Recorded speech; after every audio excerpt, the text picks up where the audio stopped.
Well, we are back from a long break. It's been a minute. Yep. Yeah. Hiatus.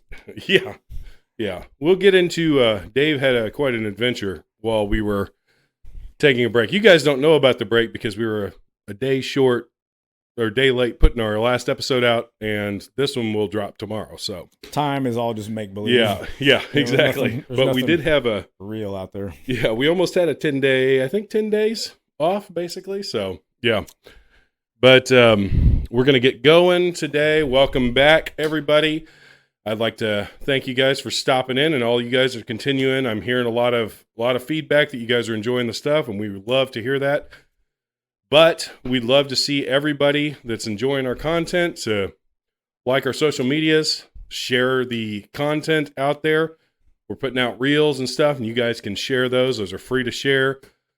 Monetize, do whatever you want to with them. Just share the word. Make sure you tag us if you share something, and we'll just continue this on and building this brotherhood. Today, we're going to talk about what can be considered a hot topic now, masculinity, kind of where we're at in culture, where we feel like God designed masculinity, we feel God designed masculinity to be, and another kind of maybe controversial subject, what the church is doing and not doing to cultivate masculinity. And then at the end, we're going to talk about a little bit of gear, and Dave's going to share his adventure out in California, but come along for the ride.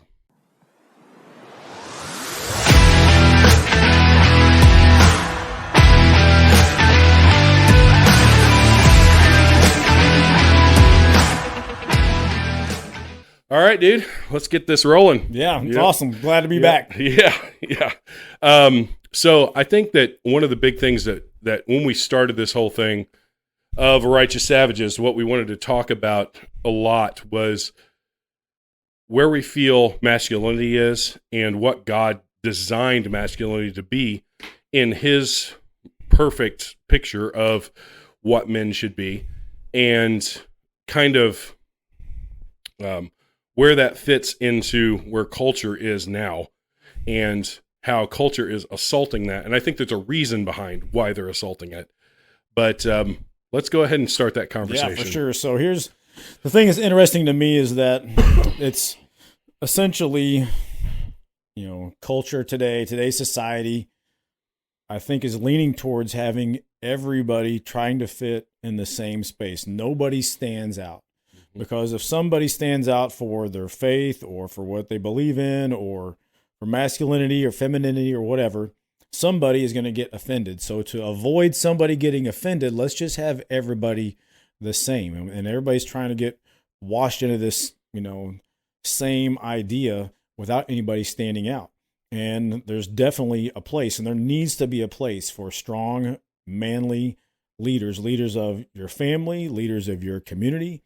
There needs to be a place for that. Now, there's a spectrum of where, if we're just talking about guys here, there's a spectrum of where you're going to fall as far as, your place in your life, your role in your family. Mm-hmm. Some guys just are not going to be chopping wood in the backyard. No. Some guys are not going to be working on their cars.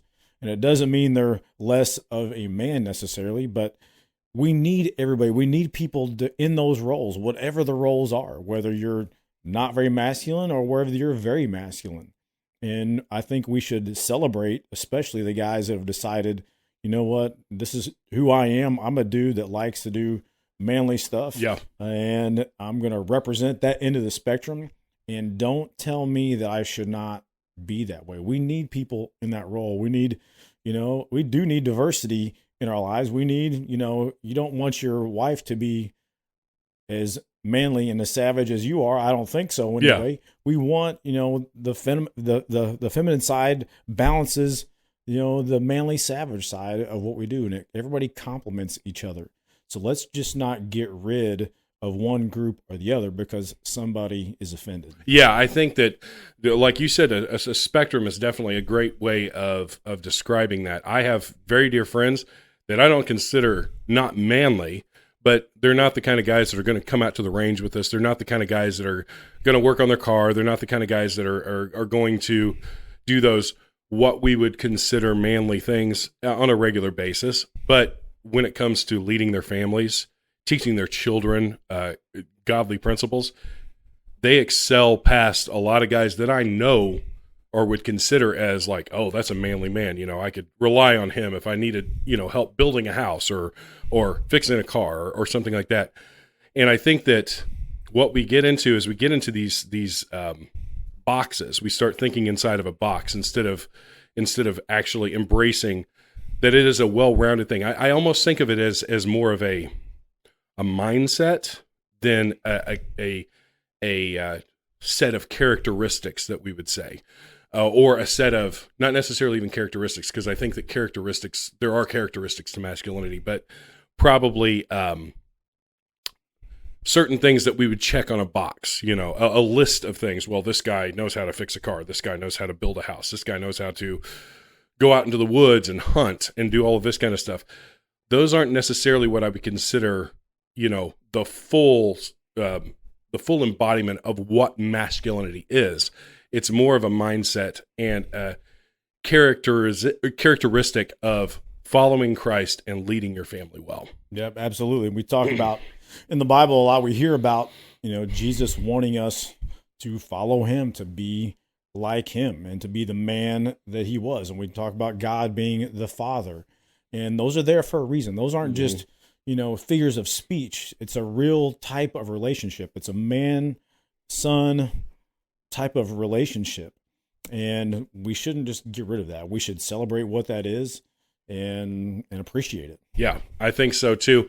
And I think that it's a very interesting time that we live in, is that we're seeing a blurring of the lines between femininity and masculinity. It started decades ago with the feminist movement of the 1960s, and that morphed from even, actually you can even go further back than that, like the feminist movement of the 20s that got the right to vote for women. You know, that was all about equality.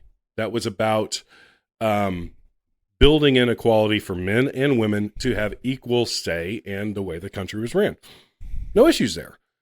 I think where we got into the issues was when there was this kind of lie of, like, you know, women need to be in the workforce.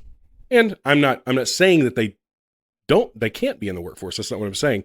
But I think that what we ran into was that it was women should be doing what men are doing in society. There should be no differentiation between that. And now we see that almost tilted to the other end of the spectrum, where everything is men are less than women. And it's this constant pushing down of what masculinity is and what men are supposed to be in favor of letting women dominate everything. And I believe that there are roles for both. It's not something that's completely one-sided, but I think that what we're seeing is just this tipping completely over to where we're pushing men down and they feel beaten down. Yeah, and this absolutely should be, in relationships and our marriages, it should be shared responsibilities. And it doesn't mean that the wife or the woman should only be doing these things and the man only these.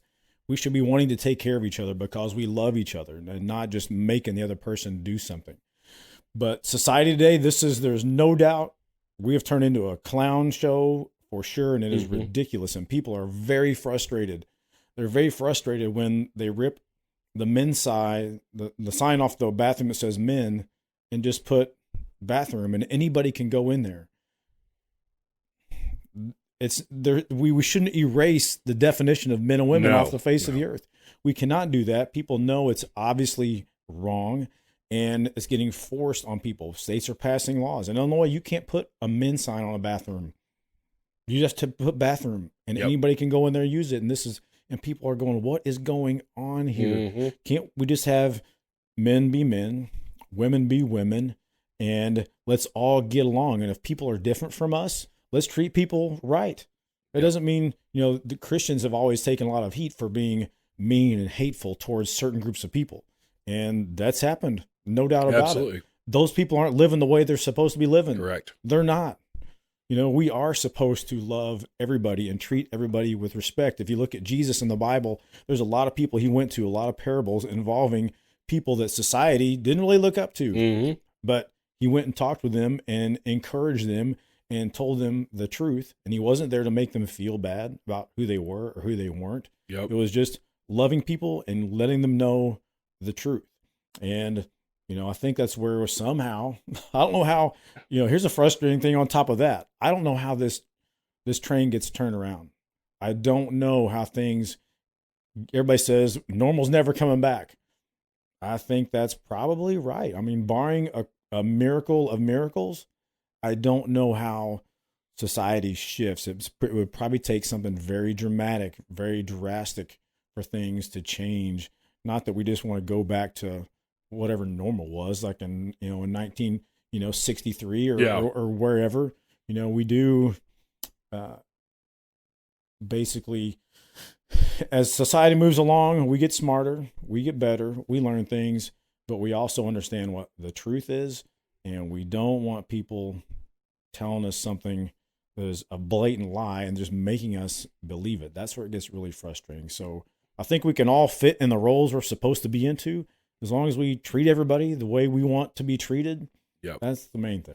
Yeah, and I think that, if you go back to God's design, where we're talking about, and where I think the assault is kind of happening from culture or the spirit of the age, whatever you want to call it, is in the Bible, in the beginning, when he created humanity, he created the male and female. God actually defined that at the beginning, that we have roles, that we have places that God has put us. We have strengths.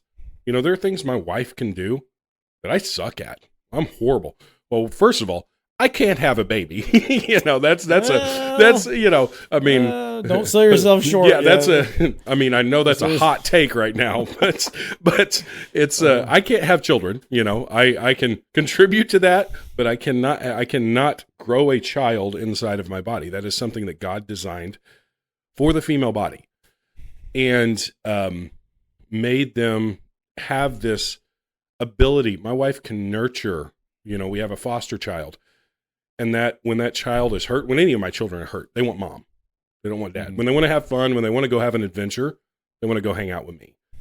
But when they're hurting, when they need nurturing, it's built into her. I can't explain it. It's something that she just is awesome at.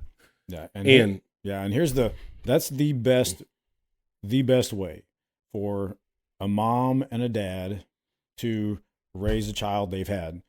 There could be other situations where, a 13-year-old is forced to raise their 5-year-old little brother because mom and dad are never home or were abandoned or whatever. And they can do it and they can love their kid or their brother, but that's not optimal. That's not best case scenario. Yeah. And I don't want it to sound like nobody else could ever be any good at raising children if they're not a mom and a dad. But the best possible option for that is for a mom and a dad to raise their child if they can. And that's how things were designed. That's how it's supposed to be. So, we shouldn't knock that. We shouldn't discount the fact that, that probably is the best case scenario. Yep. Yeah. And I completely agree with that. That when you actually this can be proven out in scientific studies when they talk about children with the best outcome. Now, there are outliers. I'm not saying that every child, but if you look at like a Venn diagram, you look at that inside of the normal side, the ones that have the best chance to have the best outcome are ones that were raised in a family setting with a mother and a father in the home. Yep, and there's millions of single moms out there raising their kids and loving them to death. Yep. And they're growing up happy and healthy and having wonderful lives. If we had to come up with a formula for what the best scenario would be, it probably would be, and I would guess that single moms would probably agree that if a mom and a dad together in a home, a healthy home, raising the kids, if we could have that, that would probably be the best case scenario. And I don't know how you could argue that that would not be.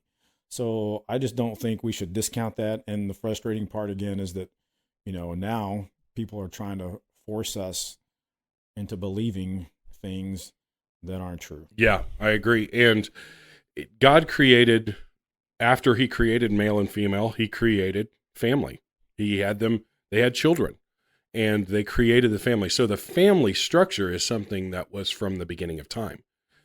We live in a fallen world, so not everything works out in perfection.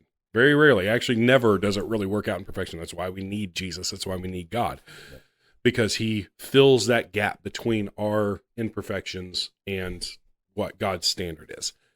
But I think that really what we can do is we can learn what is worth fighting for, what is worth fighting for as a man.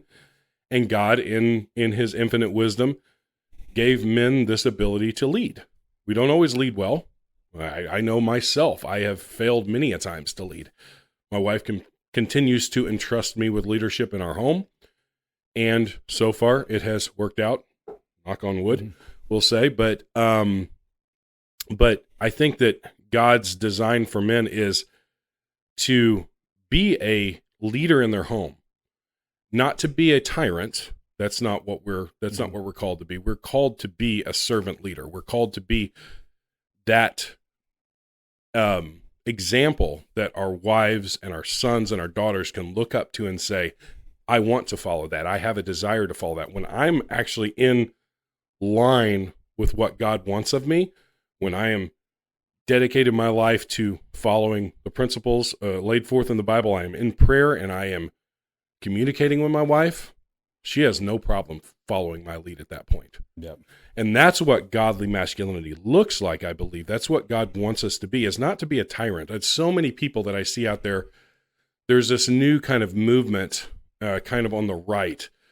The manosphere is what they call it. And it's got the people like Andrew Tate and Pearl and all of these other people that are big on YouTube. And I think that they do a good job of diagnosing the problem, but their solution is completely wrong. The solution is, don't get married because the court system is totally favoring of women. Don't commit to anybody because you can't trust anybody. And it's like, man, that's just that's a recipe for disaster on the other end too. I think that we do in this day and age, and speaking to young men who may not be married yet, is, yeah, you need to be more cautious, I would say, but that doesn't mean to stay out of it, because God calls us to be leaders, and he wants us to find that person to do life with. Some people are meant to be single. I know I can't be single. It's just, I couldn't be single, but some people, that's fine for them. But I would say for the most part, people need that relationship of absolutely. marriage. And one of the things you can do, as far as if you're looking like, well, what can I do to be, that type of guy, like the masculine leader of my family? One of the easiest things you can do is you can be a protector of your family. You can physically protect your wife and kids. And now this does not mean that you have to go sign up for some, MMA class or get into some martial arts. It means you have to have the mindset of, I'm not going to let anything happen to my wife or kids. It means you're paying attention to your surroundings. Yep. It means you are on the lookout for people that are looking sketchy or checking you out. It means that you're thinking about, well, what am I going to do in this road rage situation? It means how am I analyzing my surroundings to make sure my family is safe and protected and not going to get hurt? And, my wife, she absolutely enjoys the fact that I'm the guy that is there to protect her. She appreciates the fact that I'm the one that's on the lookout. I'm the one that's, walking on the sidewalk closest to the road so that, I'm in more danger than she is as we're walking on the sidewalk, or where you sit in a restaurant so you can see the door, or whatever, the small things that to most people they wouldn't even notice. But to my wife, she notices that I'm actively thinking about those type of things. And so those are the things, just small things you can start with you don't have to go bench press 300 pounds to do that. You don't have to, accomplish some crazy physical feat. It means you just have the heart and the desire to be a protector. And that's, what being a true man, a true leader in your family is all about. And so that's an easy start. Yeah. I do think that what you said is true. And I do think But I do also think that some of those things do go along with that. Like maybe change your diet, maybe get into the gym, maybe physically get a little bit stronger. Doesn't mean you have to turn into a bodybuilder like Nathan Kemp, but shout out. It's all genetic. No, Dave's oldest son is quite the human specimen of strength, but we don't necessarily have to get to that level. But I would say that generally, maybe getting some physical strength, learning how to, maybe taking a martial arts class. That's all things that you can learn as part of a tool bag of learning how to be a well-rounded protector and understanding. It gives you confidence. Yeah, let me go back to that. A few times in these episodes, I've said things like, you don't have to be a karate expert, or you don't have to bench press a lot of stuff.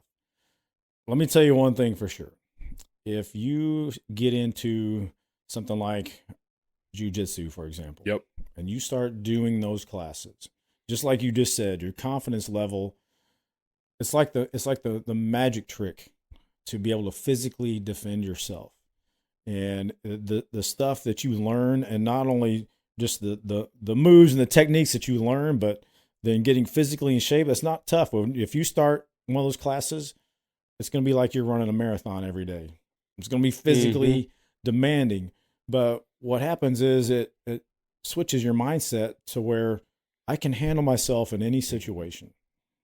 And it gives you confidence. And then your wife and your kids, your family see that confidence, and they feel safer and more secure. And they know that if some sketchy thing is about to go down, they can rely on you. That's part of your job in your family, is to be that person. If you're driving down the interstate and about to get to St. Louis and there's a mob of people blocking the interstate and you're getting surrounded, I promise you somebody in your vehicle is going to be looking to the person that can defend you. Yep. And there needs to be somebody. It needs to be the man of that family that can be able to do something to protect your family. Yep. So that's where the roles, there need to be defined roles. It doesn't need to be whitewashed where everybody is just the same. You got to have somebody that you can look to. And it's usually those times of despair where people start looking for the person. I remember going out to some training in New Mexico about a decade ago. And after class, we went hiking around out in the wilderness, and only one of us had taken a firearm with them out to this training, this class. Everybody else left their guns at home. And we're hiking around, and we start to see some signs of some very large, scary animals around. And we're like, who's got the gun? Man, we need, this is getting sketchy. We need somebody. Who's that person? And luckily, thank God, Red Ella had a gun with him that day. And we all felt better. But we needed that thing. We needed somebody there. Like, who is the person that's going to save us in this situation? And even if you're not in that situation, just whatever it is with your own family, somebody's going to be looking for that person. And if it's not in your family, they're going to be looking outside. And I don't want to be the person, the husband, where my wife is looking for somebody else to do that. I want to be the person that can step up and do that for them. Yeah. And I just kind of tie this up. It doesn't take a real long time to get to that level either. I think I heard, I don't remember if it was Jonko Willink or somebody else that's big in the jiu-jitsu world, said if you spend 6 months of dedication to learning just the basics of Brazilian jiu-jitsu or some other kind of effective fighting style, you will be able to handle yourself against probably 90% of the people that you run into, or more. That could be a threat, because most people that go out there that are trying to bully people, they don't really know what they're doing. They really, I mean, I know you've seen this in the criminal world. They're just using whatever they have. They're trying to use intimidation to get what they want out of you. But when push comes to shove, a lot of times those guys, they don't want to go toe to toe with that. Yeah. And so if you're looking, check out Andy Sabins at Sabins Martial Arts. You can check out Sam Burns at Arsenal Martial Arts. There's a lot of dudes out there that would be very willing and are very capable of getting you started in that world. So it's definitely an eye-opener. I would highly suggest you start looking into something like that. And it's not something that you can learn from watching YouTube. You really have to put hands on. Yeah. Yeah. So that's definitely a big suggestion. Or if you're not in Southern Illinois area, find an instructor that's reputable around you. Get into that. Find a gym. Start working out, doing some kind of thing to strengthen yourself so that you can be that protector.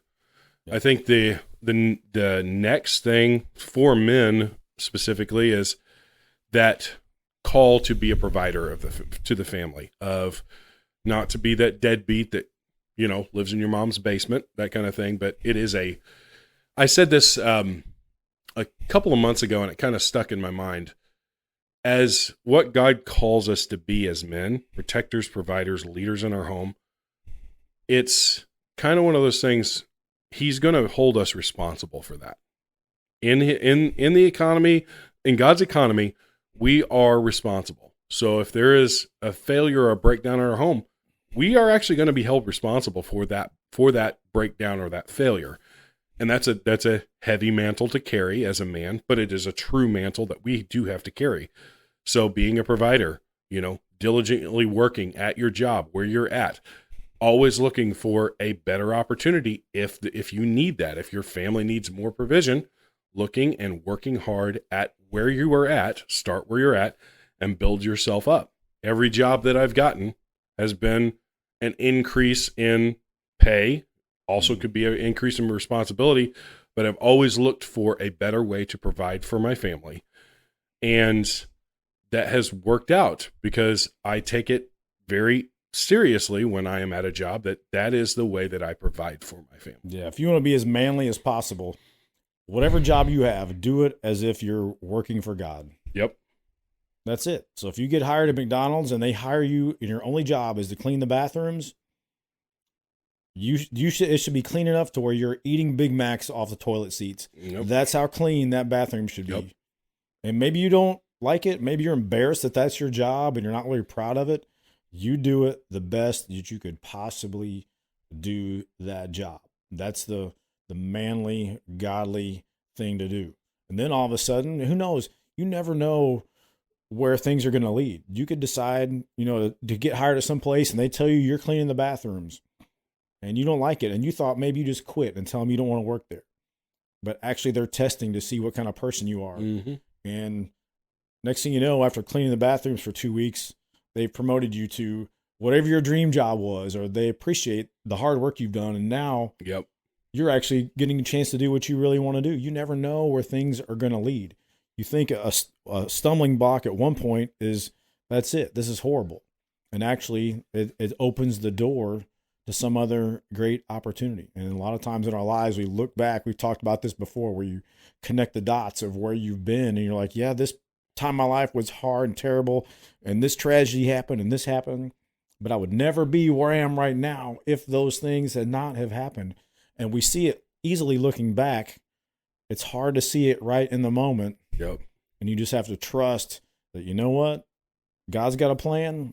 I don't know where this is leading right now, but I know down the road, I'm going to look back and I'm going to see somehow the benefit. I'm going to see how this benefited me and our family. So, do your job the best that you can, even if you're not super thrilled about it, even if you're, you think, it's tough. Things aren't going right.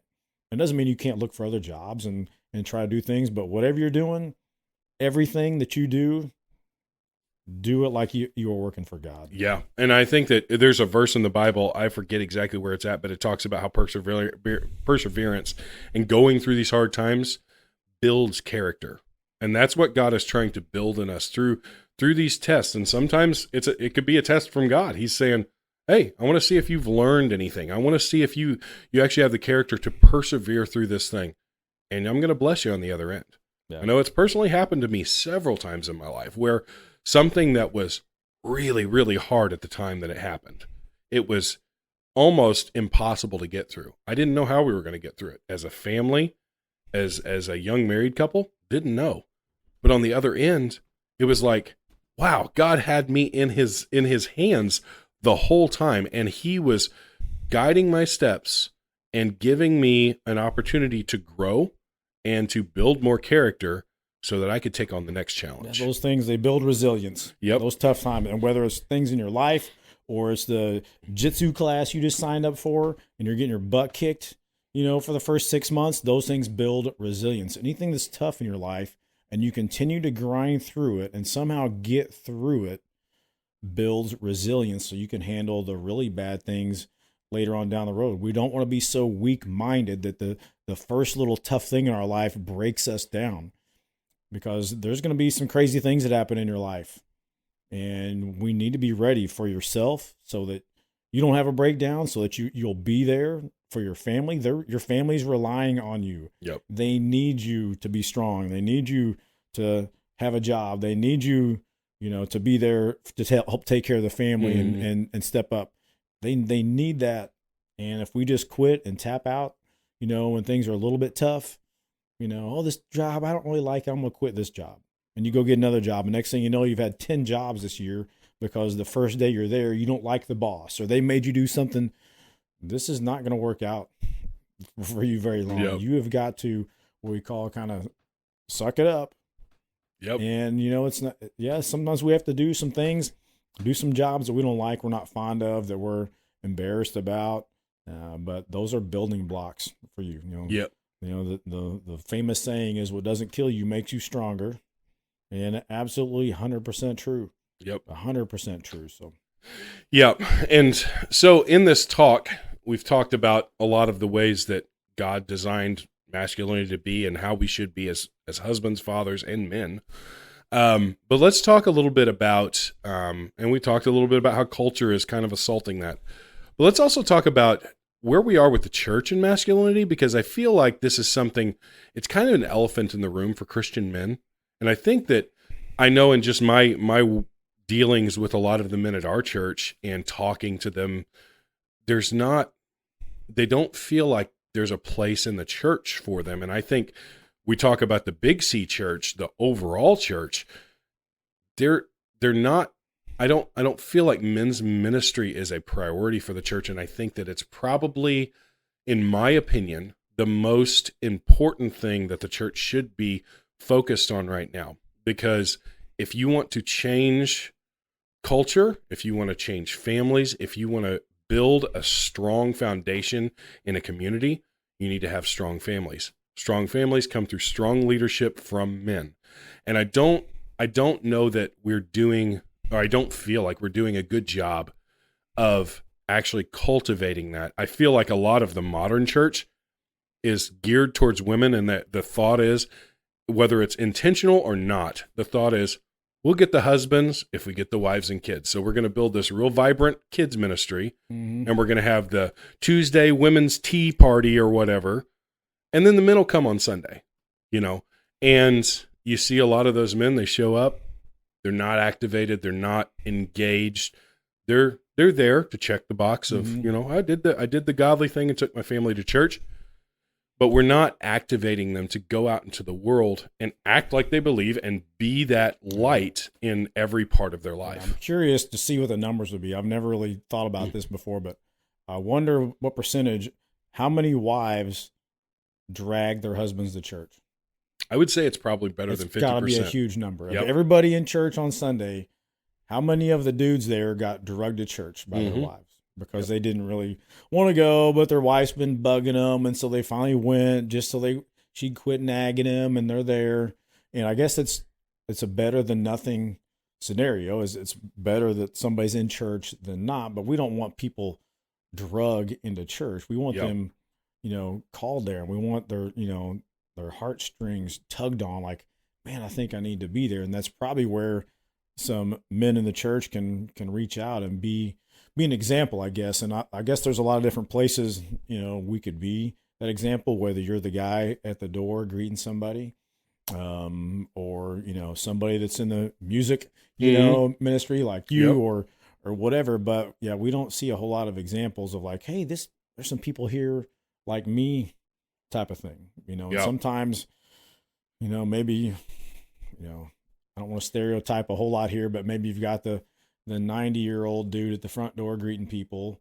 And it's not like this everywhere, but sometimes there's not a strategy behind what kind of face do we want to put out there so that we encourage the men of the families like, hey, this isn't this, and I've talked about this before about some things being churchy, certain words, certain phrases, and also just what happens inside the church. A lot of guys just don't want to be involved in something that seems churchy, whatever that is in your mind. And so it's almost like, we need some like-minded guys there to help in that welcoming process, to show people that this isn't about churchy stuff. This isn't, whatever in your mind that you think, church was or is. This is about manly leaders in their community and their family stepping up and being good representatives of God, the church, the kingdom, and hey, let's get together. Let's get involved. Let's be the guys of this community and lead that way. And maybe, I don't know, guys might not feel like they're getting drug in. So more like, hey, listen, if your wife invites you to church and, there's some dudes there that, you hunt with or shoot with or whatever, and they're engaged in conversation and they're supporting, all of a sudden it might not feel like you're getting drugged there anymore. Like, it's almost like, you feel the tug to go if there's like-minded types of people there. And then it's not like there's not, but sometimes there's a resistance to kind of to show up and be like, hey, over here, us, we're the same people. It's everybody does their own thing. It's a very difficult, it's a weird dynamic sometimes. I kind of sit back. I'm an analyzer. Yeah, man, I analyze a lot of stuff. Now I sit back, and church is just every family is kind of like a silo. They're just in their bubble. They do their thing. They say hi. They go to church, sing, and there's a lot of ways to connect, through different programs and stuff. But still, it's very difficult to overcome that silo mentality. People are short on time. It's like, everybody's busy, crazy lives, and there's a million things affecting that. But there's gotta be some ways to overcome that. Well. I think that we have a couple of examples. For me, in just kind of this study that I started several months ago, I was pretty heavily involved in our men's ministry at the church for a while, and just looking and reading, I've read several books, a couple of great books. If you guys are looking for kind of an exploration of finding your inner man or what that looks like, Wild at Heart by John Eldredge is a fantastic book of, I think every guy has this inner question of like, do I have what it takes? Whatever it's about, do I have what it takes? Do I measure up to what I need to be as a man? And I think that book specifically answers that question. It's an older book, something that's newer, John Lovell's Warrior Poet Way. Great book. Mm-hmm. He's doing some really awesome stuff with masculinity and kind of similar worlds to where we are. But those are two really awesome books for that. But I think that men specifically, we learn through activity. It's just this, when you get some guys out on the range and you shoot for, this is the whole idea behind our tactical weekend was after you shoot with these guys for a couple hours, you crack a couple jokes, you have a little bit of time at learning together and doing something, then all of a sudden guys start opening up. They start, I mean, they'll tell you their life story, and they may be the most introverted guy in the world, but you get them doing something together, and all of a sudden those guys are opening up. They're sharing even some of their most innermost things with you. It's just like, hey, dude, a couple of guys that come out to the range, they've reached out to me on some personal things. Yeah. And it's been awesome to be able to talk to them and pray with them and get to know them better. But I think specifically for men that are completely different from women, they learn through communication. They need that emotional contact. They need that before they're going to go do something. They need to have that emotional drive. That's why marriages is such a kind of a give and take, because guys want the physical before they get before they give the emotional, and women want the emotional before they give the physical. When you talk about intimacy in a marriage, that's the dynamic that you're working with. I think it's so true even in just regular life that men, we learn things through activity. We open up after we have done something with other men and we have connected with them that way. I think it's so true what you said earlier about a lot of churches are designed for women. Like, let's get the moms and the women here, then maybe we'll get the husbands. And I think a lot of guys that have kind of the manly mindset, the masculine mindset, I identify John as a warrior. Okay. So I kind of have that warrior mindset. And when you kind of think like that and you're, a man's man and that's kind of who you are, for me, thinking about going to church, there's like the exact opposite of that in my mind. I thought, well, I don't know if that's really for me. Like, I don't know. I always envisioned, because I never grew up going to church. And so church to me was I always envisioned it was just a Baptist church. You're sitting there in some pews with a bunch of really old people singing some really old, slow hymns that bore you to death, and you just can't wait to get out of there. That's what I thought church was. I'm like, what? That's kind of the opposite of what I want to do, or the kind of person I want to be. And so there's kind of that dynamic that's in conflict with each other. And I think what helps a lot is, first of all, getting into the Word of God and kind of reading with the history of the history of the world, the history of humans, and the history of the Old Testament and the New Testament and who Jesus was. And all of a sudden you start to get a real clear picture of there's a lot of manly stuff going on here. Yeah.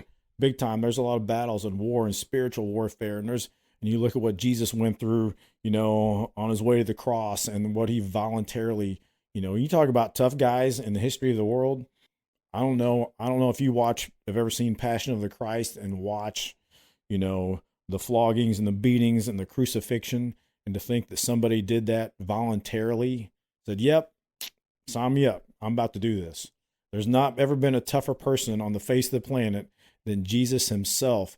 And once you start to understand, okay, maybe this isn't just church, isn't just a churchy thing. Maybe this is more like who I am. Yep.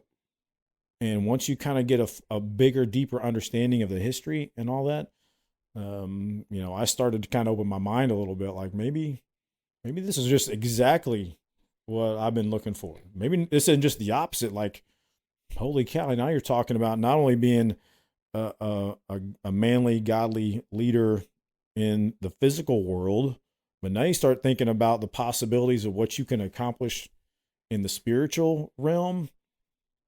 Like, this is getting real interesting, and this is sounding. And to me, it was always like, I think this is something I can really start to connect with, and it really has.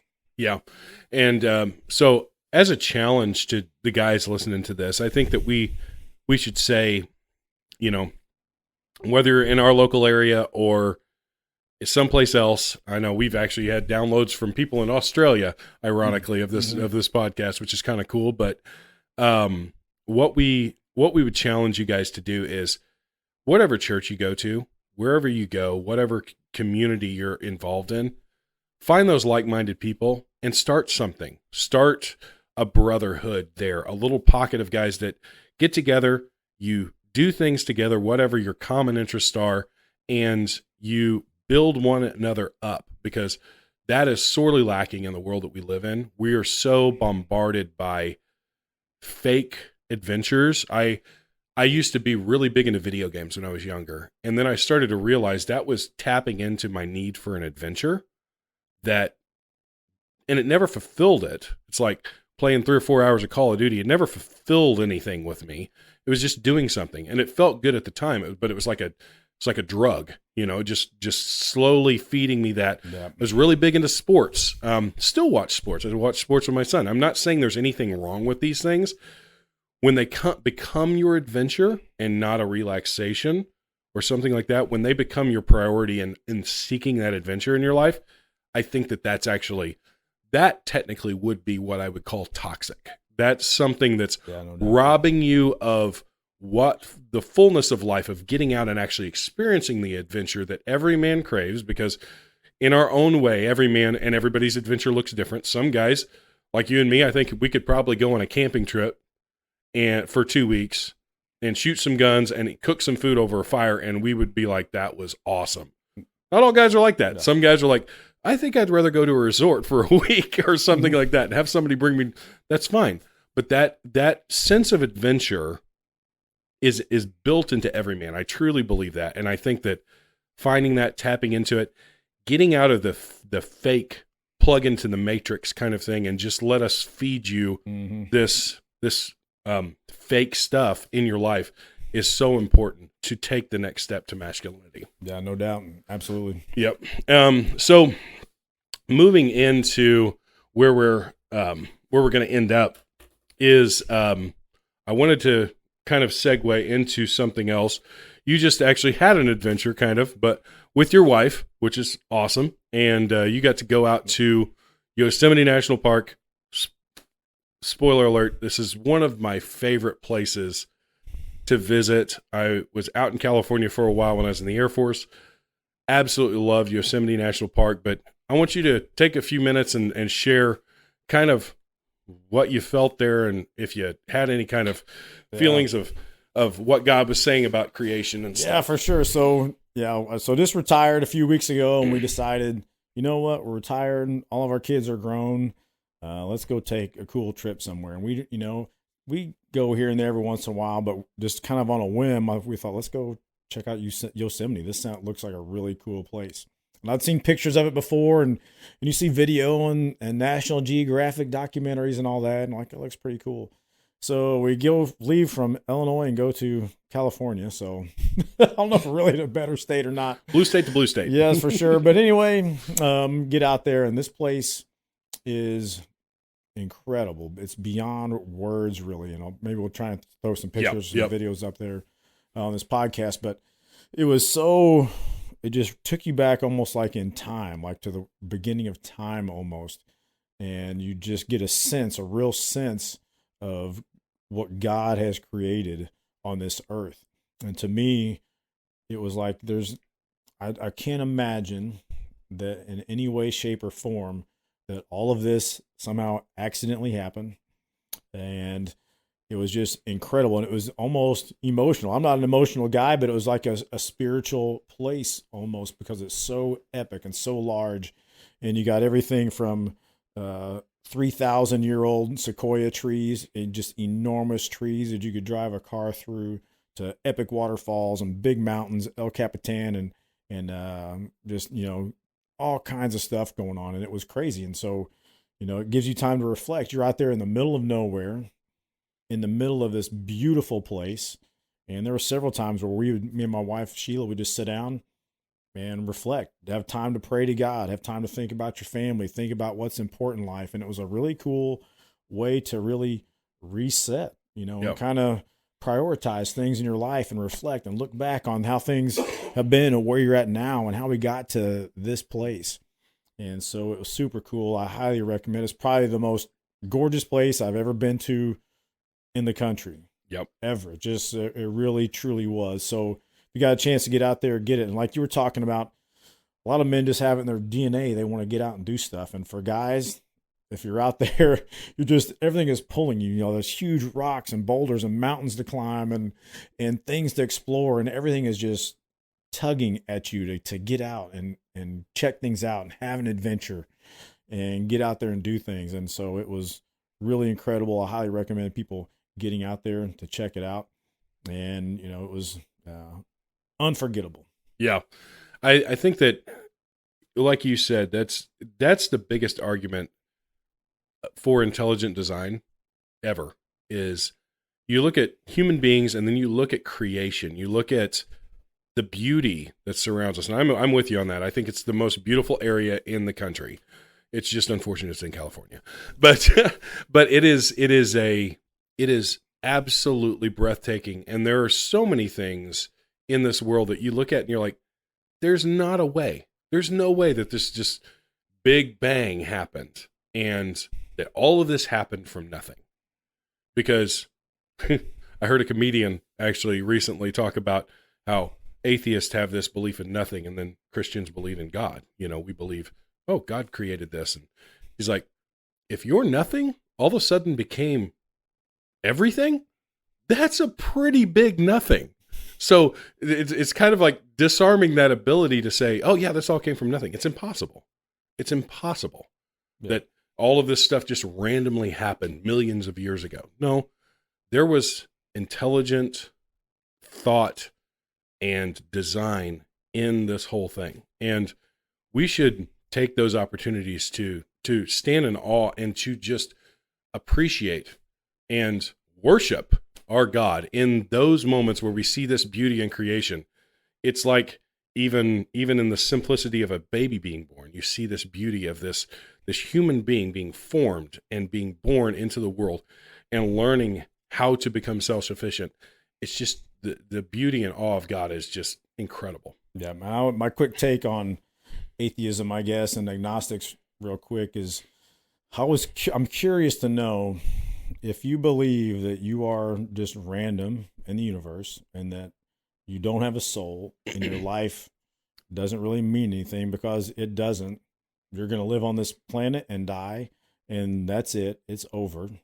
Just like a tree that was growing, 5,000 years ago on the planet, it's gone now, and it will never be remembered. It's just gone. If you're living like that, and you've only got 30, 40, or 50 years to live on this planet, why don't you live like this is it? Why would you follow the rules? Why would you follow the laws? Wouldn't you just try to do everything that you could possibly do to get taken advantage of everything? Because as an atheist, there's no right or wrong. To the plants growing in the backyard, there's not right or wrong. There's not love. And if there's not a right or wrong, to lions living in the jungle, when they chase down a gazelle and eat it, it's not wrong. It's not murder. It's just life. Yep. So if you don't believe in God, there is no right or wrong. So we're just animals. So if you have an opportunity to steal somebody's money, you should.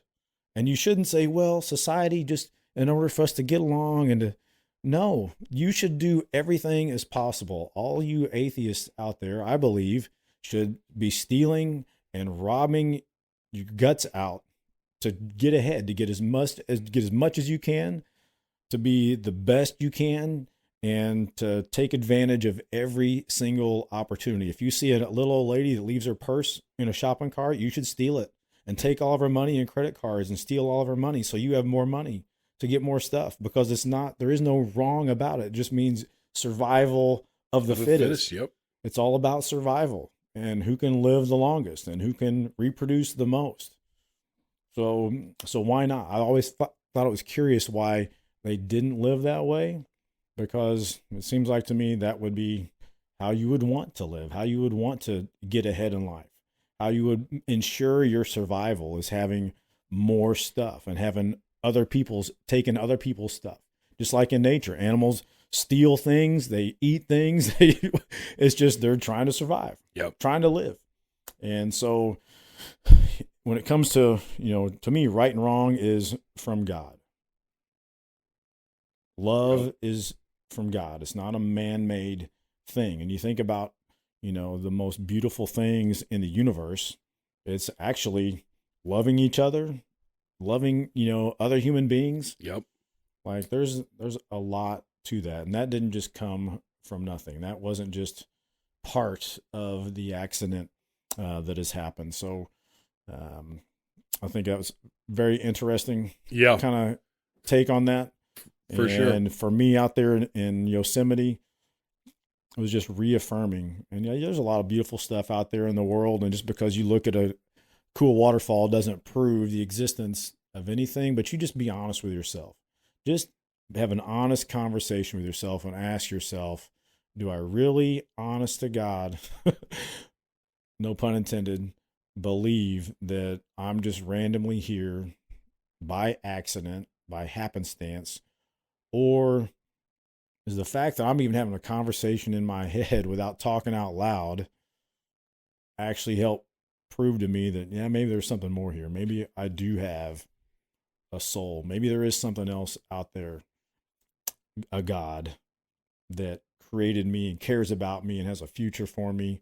And if you're curious about it and you're like on the fence, like, oh, I'm not an atheist necessarily. I just don't know. I don't know if I believe all this Bible stuff and these fairy tales, stories. And it just seems like, I'm not quite sure. If you're not quite sure, then we always encourage people like, we dare you to just say a little prayer at night. Say, all right, God, make believe God of the universe. If you exist, if you're really there, then just show me that you're real. And it doesn't mean some magic trick is going to happen and all of a sudden angels are going to show up in your bedroom somewhere. But a lot of people that pray that prayer all of a sudden are having a very dynamic experience in their life, one way or the other. And it's usually like, I wasn't expecting this.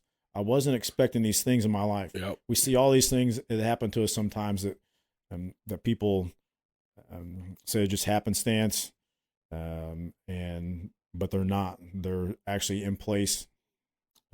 They're ordained and planned from God. Yeah. I think that, to kind of circle back and tie this all back into what we talked about at the beginning, it's really interesting because I think that most people in those situations, like you said, the atheists that claim to be atheists, I think secretly they know that there is something out there. They just don't want to. They don't want to accept it because of the implications of accepting it. Is a call to action.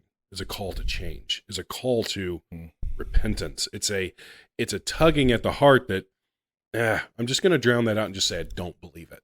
It's like ignoring the elephant in the room. And most friends of mine that have real serious problems with Christianity, what I've found is that at the bottom of this problem is they've had a real serious problem with a person who was a Christian. Somebody wronged them terribly. It was either a preacher or a pastor or a friend that claimed to be a Christian, but they were a hypocrite and they, cheated on their wife with them or whatever horrible thing has happened. And they base Christianity on the behavior of that person. It's like, I don't want to be that. Why do I want to deal with that? It's not really based on what they really feel is true out there.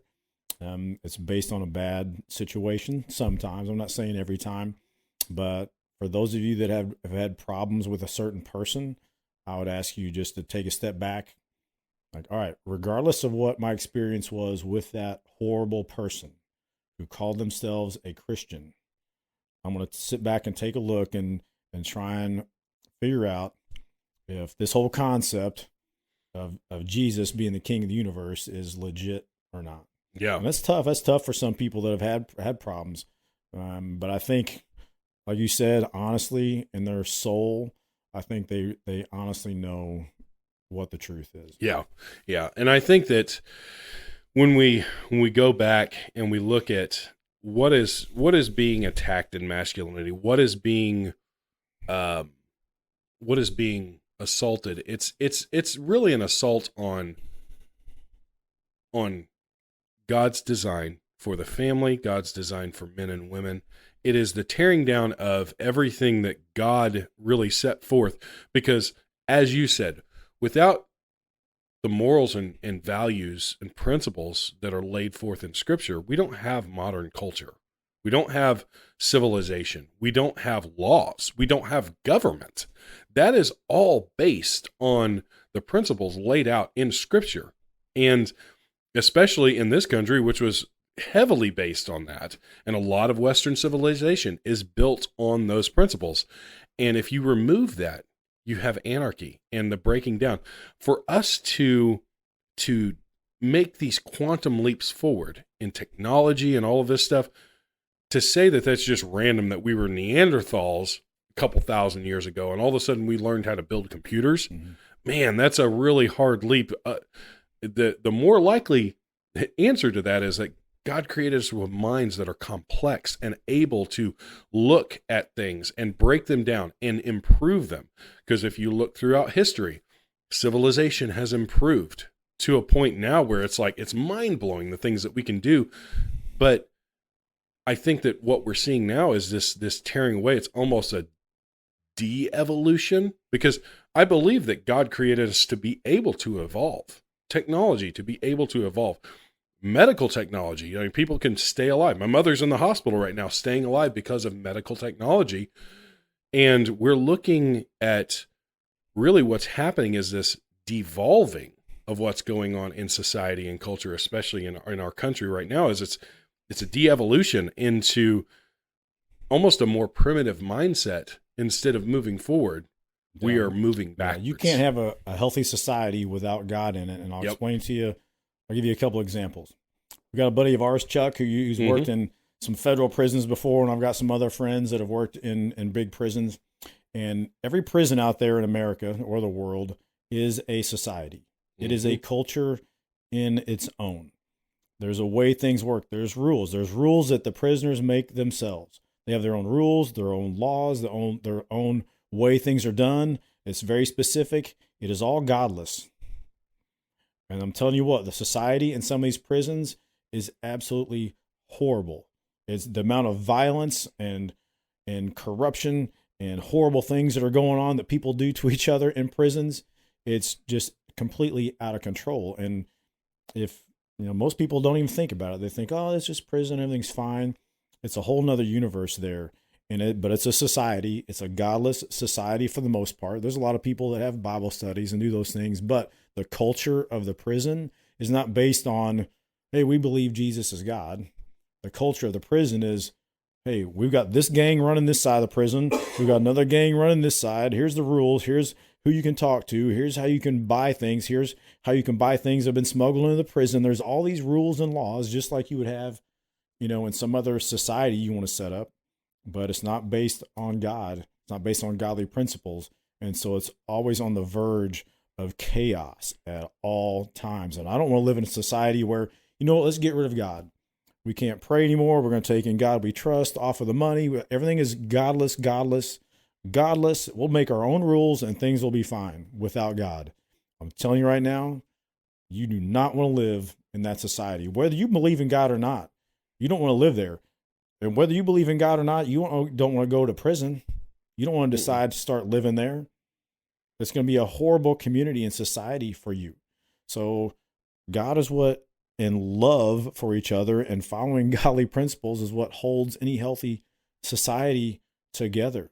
And so we cannot get rid of that. We cannot afford to get that out of our lives because it's a recipe for utter disaster. And, my career in law enforcement spanned almost 30 years.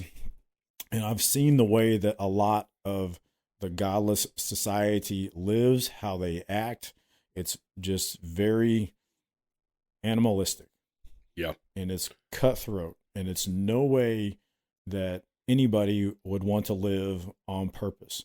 And so for nothing else other than order and things going smoothly, you want to have a godly society. Yeah, and I think we have even a couple of examples in countries that when you look at the history of China, I use them as an example. When it fell to communism and shortly after World War II, there was this big fight between Mao Zedong and Chiang Kai-shek, who was the more, I guess you could say, republic-minded leader of China, and Mao was the communist leader of China. As soon as Mao took over, he outlawed religion, and he destroyed any history of religion or culture or anything like that. Basically turned China into a godless society. And the result of that was, I think they say 40 to 50 million of his own people dead in just a matter of a few decades. So when you remove God from that and from a society, what happens is a lot of times genocide, a lot of death, a lot of suffering. And even to this day, no one would say that China is a good place to live. It is still a communist-controlled society that is godless, and they use a lot of modern-day principles to keep their economy going. They use a lot of free market principles to make their economy work. But the whole backbone of that country is communism. And that's a broken thing, and it's godless, And so I think that's another good example of just what happens when stuff like that breaks down. Yep, no doubt. And so I think what we're going to do is that's pretty much we're kind of out of time, so we're gonna go ahead and close out the episode. We've got some other stuff that's going to come in short video form this week, but this is the end of episode 4. We'd like to thank you guys for jumping in with us, staying on a journey with us. We got more content coming your way. Don't forget, hit our website up, righteoussavages.com. Follow all our social medias. Share our content out to people that you think would be interested in joining the brotherhood. And don't forget, wherever you are, as a man, engage with other like-minded men and build that brotherhood. We'll see you guys next time.